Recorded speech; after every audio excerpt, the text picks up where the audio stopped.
Bueno, querido Carlos, vamos a mantener una conversación con motivo de tu exposición aquí en el Centro Párraga, en Murcia. Has traído una selección de piezas, algunas de ellas, por lo que sé y por lo que he podido comprobar, inéditas o poco conocidas o, digamos, de una parte no tan visible de tu trabajo. Los has organizado a partir del título general de Pret-a-Porter, y si te parece me podrías hacer como una descripción así sumaria de cuáles han sido las obras o, digamos, los bloques de obras que has seleccionado y cuál ha sido tu interés al presentar estas piezas aquí en Murcia.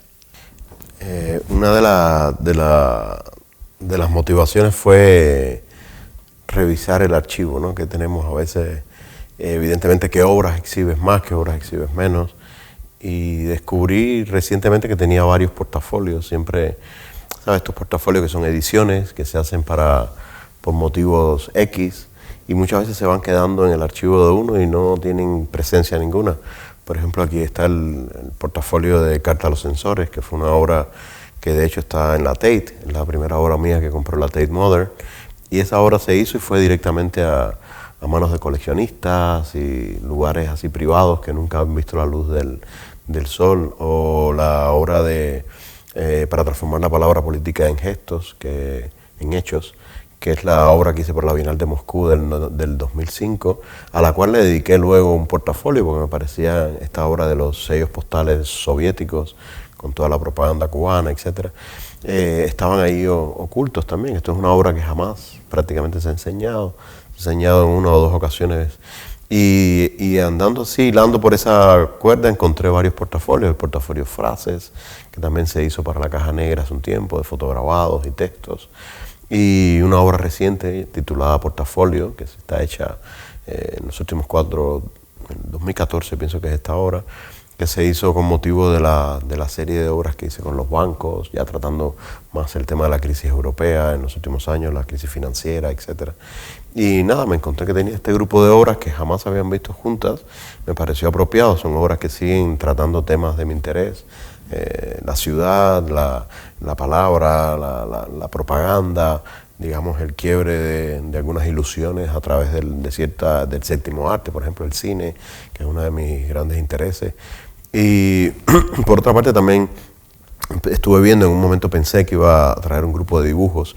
Es algo que me da placer hacer, nunca hago una exposición de dibujos, y estuvimos manejando mucho la idea de traer una exposición de dibujos, que hubiera sido algo también inédito, pero bueno, por ciertas circunstancias tenía también varios conjuntos de obras fotográficas en el estudio. Estas obras, bueno, que me representan bastante, estas obras, fotos con hilos. Había algunas piezas nuevas que tampoco se han exhibido, por primera vez se muestran en espacios de exhibición, etc. Y por otra parte había este grupo reciente de sellos postales, una vez más, que he vuelto sobre ellos, estos sellos alemanes del régimen nazi, editados en la época, que me pareció que haría un perfecto conjunto entre esta idea de las ediciones, de los portafolios, de la propia obra Pret-a-Porter, que es una obra también que trata un tema tan caliente como la idea del poder y cómo estos personajes que nos dirigen y nos controlan y nos deciden nuestras vidas, están en esa, digamos, en ese límite entre lo grotesco a veces y digamos, la seriedad que implica su papel, ¿no? Y algo que me ha llamado muchísimo la atención de estas obras que presentas en Pret-a-Porter es las series que has hecho sobre los sellos, desde la pieza que me decías que presentaste en la primera Bienal de Moscú hasta esta otra serie que has hecho sobre los gestos de los personajes políticos, algunos de ellos con un carácter eminentemente totalitario, ¿no? Desde el sello de Hitler o la fotografía de Hitler tocando la cara de la niña, también la de Franco, los gestos de los líderes llevándose a los niños, abrazándolos, y sobre todo esa idea del sello en una época como la nuestra, en la que la correspondencia o la carta, o el sistema de recepción de la carta prácticamente ha desaparecido, y cada vez nos llegan menos cartas, lo que nos llegan son correos electrónicos, nos llegan WhatsApps, nos llegan SMS. Es curioso cómo tú recuperas un elemento que es este de la filatelia, del sello, de la evocación de la carta, en una época en la que ya no hay ni cartas y a lo mejor ni siquiera correspondencia, ¿no? En el sentido de corresponder o de ser correspondido. Me gustaría saber este interés tuyo por el sello y por los sellos, cómo surge para un artista que no es de la generación del mail art, ¿no? De aquellos que estaban preocupados por los sellos. Es decir, cómo viene esa cosa de entrar a ese material tan raro y singular que son los sellos. Sí, bueno, primero tengo que decirte que era filatélico de niño, ¿sabes? Tuve mi pasión y todavía tengo mis libros de colecciones de sellos. Evidentemente crecer en Cuba y coleccionar sellos te lleva directamente a coleccionar sellos soviéticos. Tengo una gran colección de sellos soviéticos, ¿no? Que me parecen fantásticos también, grandes diseñadores, como sabemos. Hay una tradición muy potente ahí en el tema de la tipografía, que pienso que es algo que está muy presente en mi trabajo, pero y en muchos artistas cubanos también, como la tipografía eslava, que nos ha llegado a través de toda la propaganda, el cine, todo lo que hemos consumido de niños del mundo soviético, pues nos ha tocado. Evidentemente con todo este acercamiento sobre el sello, cuando fui invitado a la Bienal de Moscú en el 2005, siempre que me invitan a un evento grande de este tipo, que es un contexto nuevo, me interesa mucho leerlo, ¿no? Ver cómo yo puedo entrar dentro de él, cómo puedo aportar una mirada diferente y sobre todo cómo puedo tratar de ubicarme en lo que ese país representa, ¿no? Y evidentemente lo primero que vino a mi mente en ese momento fue mi propia relación con el mundo filatélico, la posibilidad de circulación del sello, la carga simbólica que tienen, el hecho de que sean, esto es material sensible siempre en los estados, es producido por el Estado, producido por los que acuñan la moneda del país, ¿no? Entonces, evidentemente con mi interés en de alguna manera boicotear, poner pequeñas trampas detrás de estas estructuras de poder, me interesó la idea del sello, ¿no? Era como... Y se me ocurrió una idea macabra en ese momento, que pensaba yo que era macabra, pero muy cínica, que no pude llevar a cabo, y fue proponerle a la Bienal de Moscú que publicara un sello soviético en época de Putin, en época rusa, con propaganda cubana. Es decir, yo propuse este cruce.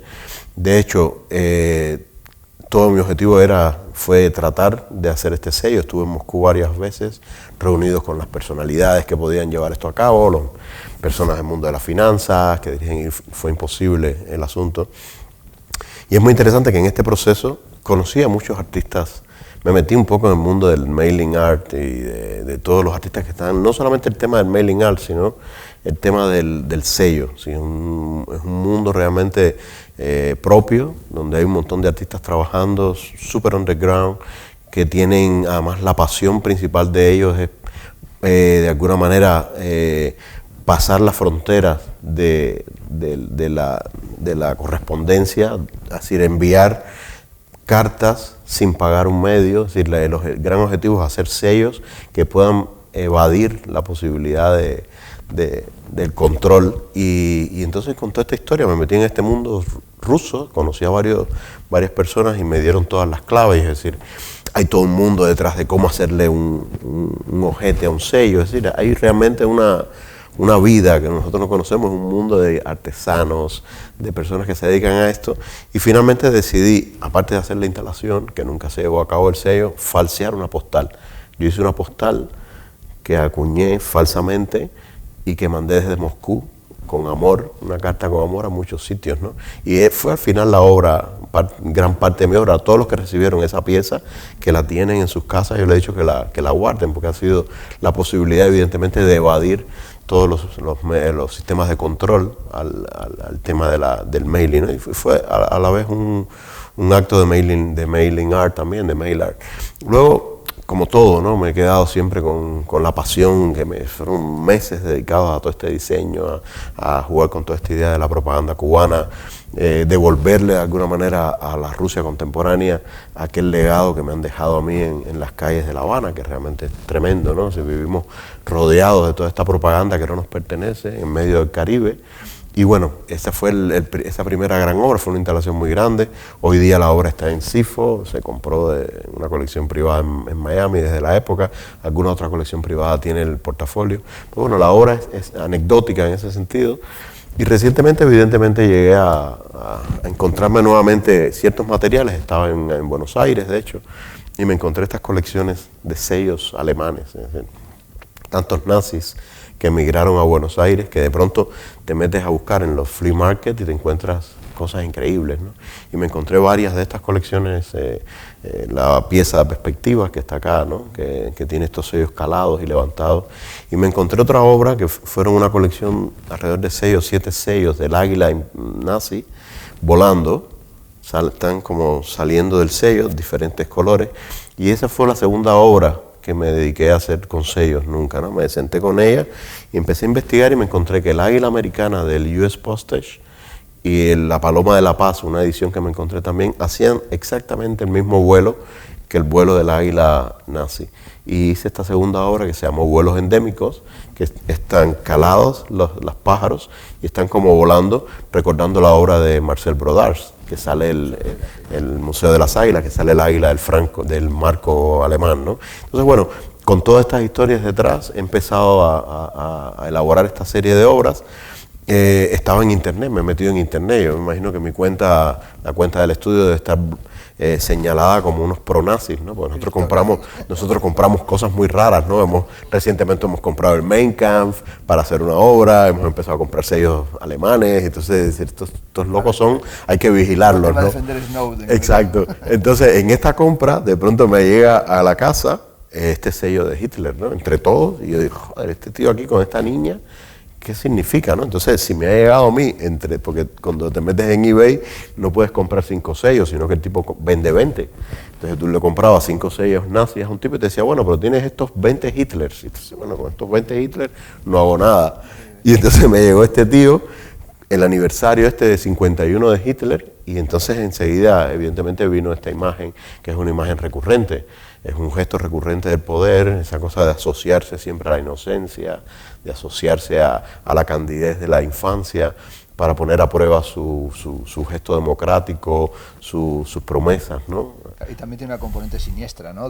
Como de inquietante extrañeza, porque claro, hay una especie como de toque, tacto, cariñoso a la infancia. Media pedófila. Sí. Hay algo en toda esta obra con sellos, incluso la que haces sobre las chapas de latón, de cómo se llama la policía en cada país, como aludiendo al sistema de acuñación de moneda, que me hace recordar a Diógenes el cínico, ¿no? Se dice que Diógenes fue atacado y fue acusado por invalidar moneda de curso legal, ¿no? Por ir contra los sistemas de despliegue de la moneda y por cortocircuitar los sistemas del poder a través de la propia moneda. Entonces, tú pones aquí en cuestión y modificas los sellos, que son también papel moneda, que tienen ese valor económico, también aludes al sistema bancario, y toda tu obra tiene el carácter de lo que los situacionistas llaman en cierta medida un détournement, ¿no? Un intento de buscar a través de la escritura y a través de los signos hacer que se lean de otra manera y que digan cosas diferentes de lo que dicen habitualmente. Me ha gustado mucho ver también cómo la pieza de los sellos tenía estas lupas, ¿no? O estas planchas para poder ampliar los detalles. Me gustaría que le dieras un poco vueltas a esta idea de qué le debe tu obra a esta idea de alteración o perversión de los signos. ¿En qué medida es un trabajo que apela a esa especie de juego de los detalles para ver como brechas perversas a través de las que se producen otros sentidos? Evidentemente es algo que está muy, digamos, ya sedimentado en mi metodología. ¿Cómo decirte? Tengo un atractivo muy grande por sistemas manuales, por manualidades, si se quiere, por pequeños detalles. Yo pienso que en esas pequeñas cosas visibles, digamos, que es un aprendizaje que he tenido, no sé, de un artista como Cildo Meireles, que me fascina, que es un artista que te demuestra que con los pequeños gestos, las cosas más simples y más invisibles que están frente a ti, puedes encontrar grandes significados. Yo creo que casi toda mi obra está basada en eso, ¿no? Es decir, toda esa idea del flaneur que he trabajado tanto, que son recorridos grandes en la ciudad, donde a veces detecto un quiebre que no le puede interesar a nadie, pero que pienso que allí se puede contar una historia, ¿no? Esa posibilidad, como yo siempre le llamo, de crear ficción, más que tratar evidentemente, de poner en crisis estos espacios de poder, ¿no? Que es el espacio del dinero, el espacio de la economía, el espacio, digamos, del discurso oficial, que también lo he hecho mucho. Me viene también de esa necesidad, yo pienso muy mi contexto primario, que es el contexto de Cuba, de tratar digamos, de señalar sobre pequeños detalles, de ser lo más, si se quiere, a veces lo hemos llamado metafórico. En Cuba hemos hablado mucho de crear metáforas que sean poco difíciles de leer, que ha sido muy necesario también a veces para evitar censuras directas sobre la obra.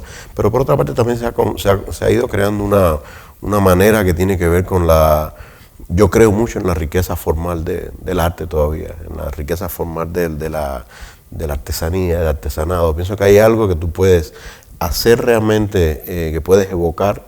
Evidentemente en otra época sería la pintura, sería el gran dibujante. Hoy día es poder actuar sobre esos modos, esas manualidades que tenemos hoy día, esos modos tecnológicos que tenemos de leer y de enfrentarnos a la imagen, ¿no? Yo pienso que ahí estoy muy metido, es decir, hay elementos, no sé por qué el sello de Hitler exactamente me evocó que yo tenía que hacer un recorrido hacia ese gesto de poder, ¿no? Pero luego que llego ahí me doy cuenta que no puedo hacer sencillamente un sello, sino que cada uno de esos sellos que está allí está evocando el sello de cada país. La estructura de cada uno de esos sellos, el sello soviético, el sello portugués, el sello chino, el sello... Es decir, ya luego me meto en la obsesión absoluta de realmente hacer pasar como verdadero la falsedad más absoluta. Es un sistema muy borgiano también. A mí, yo soy un gran amante de Borges, y en Borges he aprendido que tú puedes narrar el Quijote exactamente como lo escribió Cervantes, pero ser un nuevo Quijote, ¿no? Y eso a mí me parece un pie en Benar. Y a mí me parece, eso es para mí un gran aprendizaje también. Es necesario ser más certeros que la verdad, ser más verdadero que la verdad, si se puede. Si esto es cierto, el gesto de Hitler es cierto, todos los demás gestos son tan reales como el de Hitler, ¿no? Y ahí entra entonces un juego de verdades, un juego de planteamientos. Por ejemplo, cuando estaba haciendo esta obra de las planchas, el portafolio, estaba yo metido de lleno trabajando en esta serie de bancos que he hecho recientemente en oro, que son Saving the Safe, que habla una vez más de esta idea del poder económico, del poder bancario. Y estaba haciendo estas obras de oro con mi joyero de Barcelona, que trabaja con este chico que es fantástico. Y en el proceso yo le decía, bueno, yo quiero hacer estas planchas que tienen que ser en tipo oro, que parezcan de oro y tal, que tú me propones. Y realmente tengo que confesar que él mismo, que es un tipo que viene ya del artesanado, me dijo, Carlos, realmente lo que debiéramos hacer son planchas para acuñar monedas. Y yo sé dónde podemos hacer esto. Hay un sitio en Rumanía que podemos hacer estas planchas. Entonces, a sugerencia del propio artesano... Te convertiste en un falsificador. Claro, me convertí. Entonces hago el viaje hasta Rumanía con este material y ahí nos metemos a hacer toda la trama. Cuando ves las piezas, si tú coges esa plancha, puedes acuñar. Sí, está la filigrana. La filigrana. Entonces, ¿sabe? Yo pienso que hay algo en el artesanado, en los modos que tenemos de acercarnos hoy a la imagen, que hay una riqueza enorme. Es solamente cómo uno se puede colocar dentro de esas realidades y cómo, evidentemente, yo creo mucho en esos pequeños cambios que te contaba, ¿no? Esos pequeños twists, ¿no? Cómo torcer un poquitito la realidad y llegar a ese otro nivel, ¿no? La última, porque estamos ya con el tiempo justo. Tú eres un artista en el que la temática de la ciudad está presente desde obras tuyas muy antiguas. Aquí están todas las piezas estas a partir de una fotografía de La Habana, como con hilos vas reconstruyendo y cómo se vuelve sobre la ruina, ¿no? Como a la manera casi benjaminiana, como el ángel de la historia que intenta hacer que el viento de la historia no conduzca solo hacia la catástrofe, sino que también se rescate las esperanzas que están almacenadas, las utopías que han sido fracturadas. Y cuando veo ahora tu obra no dejaba de poder verlas con una noticia que leí ahora cuando llegué aquí al hotel, y es que abrí Facebook y me enteré que acaba de fallecer Vito Acconci. Y entonces al verlo pues pensaba mucho en este tipo de artistas, ¿no? Como Acconci, que en cierta medida son casi precedentes del tipo de comportamiento que hay en tu obra, ¿no? De ser artistas que han tocado elementos de fotografía, que han tocado elementos de acción, que han creado también sistemas narrativos sin llegar a una literalización, que han creado también ese paso como en tu trabajo, ¿no? De tener estudios que trabajan en el campo del diseño y de la planificación arquitectónica. Me gustaría tal vez, antes de que nos vayamos a la inauguración, pues a lo mejor evocar un poco la figura de Vito Acconci en relación a tu trabajo, ¿qué es, si lo vieras ahora en distancia, casi como de homenaje así póstumo, qué es lo que podrías ver que tu trabajo dialoga o que tiene que ver con lo que serían las propuestas, por ejemplo, de un señor como Acconci? Bueno, lo primero decirte que no había leído la noticia y que recientemente tengo un email del estudio de Acconci, porque lo queríamos traer a La Habana para el proyecto mío de Artista por Artista, ¿no? Y es una tristísima noticia porque además nunca pude ponerme de acuerdo en la fecha que iba a venir a Cuba. Evidentemente es un artista seminal, ¿no? Como es seminal toda la práctica del arte conceptual y del arte postconceptual. Es decir, los comienzos de mi trabajo, digamos, los comienzos profesionales, cuando yo considero que hago mis primeros pasos hacia un lenguaje propio, están basados en estas dinámicas, ¿no? De la imagen, del texto, cómo realmente uno puede narrar ciertas historias sin necesidad de ir a las cuestiones tradicionales del arte, que ha sido la pintura o la escultura, y por otra parte cómo uno puede atraer otro tipo de público, que no sea solamente el público tradicional del arte, ¿no? Durante muchos años estuve haciendo una práctica en La Habana que tiene que ver con esto, tiene que ver con intervenciones en el espacio público, muy temprano en los 90, con la fotografía, con el texto, etcétera, donde evidentemente me fue dejando o me fue atrayendo cada vez más el tema de la ciudad, donde me fui encontrando con una relación más situacionista, más, ¿cómo se llama?, al decir de Nicolas Bourriaud, un poquitito más relacional. Y es una práctica que luego encontré en Vito. Es decir, increíblemente Vito Acconci, que va desde estas propuestas que conocemos, sus vídeos, sus peleas con su propia sombra, etcétera, como desde una práctica como esta, Vito Acconci llega a la idea de la arquitectura como espacio vital, ¿no? Yo tengo que decir que yo he usado la arquitectura como referencia, digamos, formal y metafórica. En pocas ocasiones he hecho lo que hizo Acconci, que logró realmente hacer su... Yo me he mantenido muy al margen, lo he hecho con una decisión propia sí, y con cierto temor. Sí, también considero que el acto de la arquitectura, el momento de la construcción de un espacio, también implica otras responsabilidades que yo no sé si estoy preparado para ello. Si yo me considero una persona que el espacio de la arquitectura lo uso como un espacio de análisis de cuestiones que tienen más que ver con el espacio, con el contexto social y con cuestiones, digamos, visuales que dinamizan ese contexto social, más que como un verdadero arquitecto. Pero sí he encontrado, y yo pienso que ahí hay una gran coincidencia con la práctica de Acconci, esa posibilidad de la arquitectura como espacio moldeable, maleable, abierto, ese espacio público verdadero que es el espacio urbano y que es digamos, la construcción de un espacio físico como el espacio de la arquitectura de un edificio por sí mismo, una casa. Es decir, no son cuestiones que estén muy distantes de una de las prácticas mías.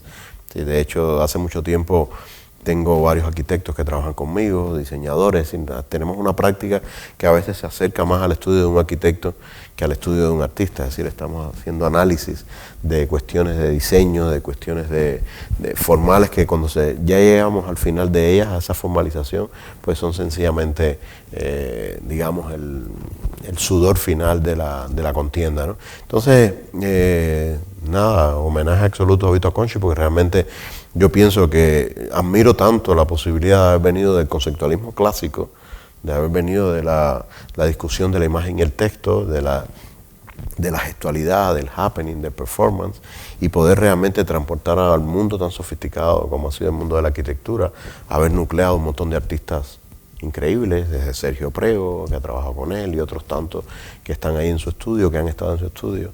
Entonces, nada, es como realmente un patrón a seguir, ¿no?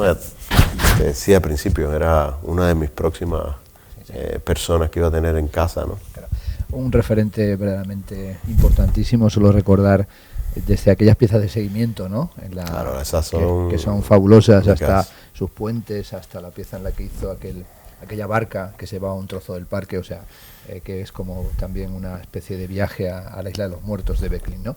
Pues nada, hecha la conversación contigo, que aunque ha sido breve, como siempre muy iluminadora, y nada, hacer que todo el mundo que nos vea, que sepa que aquí en Murcia vino el maestro Carlos Jaricó a hacer una exposición prêt-à-porter, pero que no era un mero ready-made, ni era sencillamente algo que se traía ya precocinado de microondas, sino que, como le comentaba fuera de cámara, me ha impresionado porque es una exposición en la que una vez más echa el resto y viene a presentar una exposición potente y en ningún caso un trabajo, como se dice, de aliño o de provincias o provinciano, sino que le concede al Centro Párraga y a Murcia pues toda la importancia que tiene y hace una exposición que a mí, que le llevo años siguiendo y que le tengo tanta admiración, pues me ha vuelto a maravillar por su sutileza y por las claves de ampliación del imaginario tuyo y sobre todo cómo le ofrece al espectador la posibilidad de ver obras que estaban dispersas o que estaban archivadas o que eran poco conocidas. Por tanto, en nombre aquí de la comunidad murciana te doy las gracias, siendo yo uno que parece murciano pero que no lo es. Venga, fantástico. Querido, como siempre un gusto estar